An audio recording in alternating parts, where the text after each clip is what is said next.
Sudah ada 3 nubuatan Amos yang digenapi. Kalau kita baca di bawahnya lagi, ada 2 nubuatan yang belum digenapi, yaitu nubuatan tentang Teman dan nubuatan tentang Amon.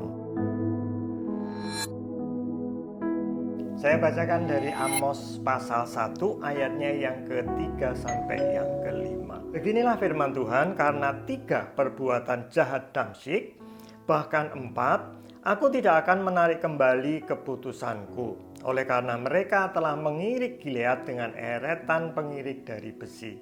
Aku akan melepas api ke dalam istana Hazael, sehingga Puri Ben-Hadad dimakan habis. Aku akan mematahkan palang pintu Damsyik dan melenyapkan penduduk dari Bikeat Awen, serta pemegang tongkat kerajaan dari Bet Eden.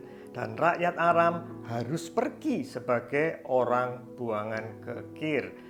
Firman Tuhan. Ayat 3 sampai yang ke-5 ini menuliskan tentang nubuatan Damsyik. Nah, modern day Damsyik ini adalah kota Damaskus yang ada di Syria pada tanggal 8 Desember 2024. Kota tertua di dunia ini yang menjadi ibu kota Syria jatuh ke tangan pemberontak. Dan presidennya Bashar al-Assad melarikan diri keluar dari negaranya. Segera setelah itu Israel langsung menyerbu masuk ke sana. Kita baca ayat yang selanjutnya. Amos 1 ayat yang ke-6 sampai yang ke-8. Beginilah firman Tuhan, karena 3 perbuatan jahat Gaza, bahkan 4, aku tidak akan menarik kembali keputusanku. Oleh karena mereka telah mengangkut ke dalam pembuangan suatu bangsa seluruhnya untuk diserahkan kepada Edom. Aku akan melepas api ke dalam tembok Gaza sehingga purinya dimakan habis. Aku akan melenyapkan penduduk dari Asdod dan pemegang tongkat kerajaan dari Askelon.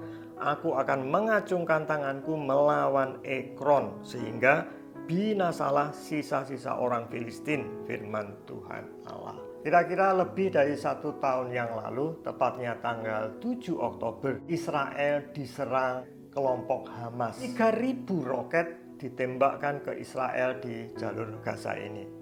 Korban yang tercatat adalah 900 orang yang mati. Untuk pertama kalinya sejak Perang Yom Kippur tahun 1973, secara resmi Israel mendeklarasikan perang. Sampai hari ini perang itu juga belum berakhir. Bahkan semakin meluas, melibatkan negara-negara tetangga Israel. Mari kita lihat nubuatan yang ketiga. Saya bacakan dari Amos 1 ayat yang ke-9 sampai dengan yang ke-10.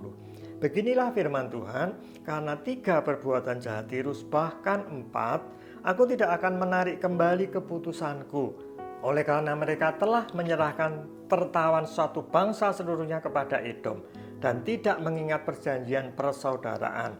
Aku akan melepas api ke dalam tembok Tirus sehingga purinya dimakan habis. Modern day Tirus itu terletak sekitar 80 km dari Beirut di Lebanon. Kota Tirus ini dikenal sebagai Mutiara Lebanon Selatan. Kota ini juga akhirnya hancur karena agresi Israel yang dilakukan pada akhir Oktober tahun ini. Dari ayat yang kita baca tadi, sudah ada 3 nubuatan Amos yang digenapi. Kalau kita baca di bawahnya lagi, ada 2 nubuatan yang belum digenapi, yaitu nubuatan tentang Teman. Modern day Teman adalah Yaman, dan nubuatan tentang Amon yang saat ini ada di wilayah Yordania. Nanti kita ikuti perkembangan selanjutnya, apakah 2 nubuatan Amos ini akan segera digenapi.